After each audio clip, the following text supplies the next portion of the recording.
नमोऽस्तु देवि वाराहि जयैकारस्वरूपिणी जपित्वा भूमिरूपेण नमो भगवतः प्रिये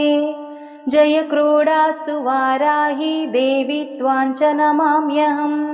जय वाराहि विश्वेसि मुख्यवाराहि ते नमः मुख्यवाराहि वन्दे त्वम् अन्धे अन्धिनि ते नमः सर्वदुष्टप्रदुष्टानां वाक्स्तम्भनकरी नमः नमस्तम्भिनि स्तम्भे त्वां जृम्भे जृम्भिणि ते नमः रुन्धे रुन्धिनि वन्दे त्वां नमो देवी तु मोहिनी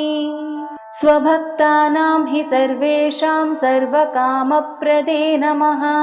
बाहोस्तम्भकरी वन्दे चित्तस्तम्भिनि ते नमः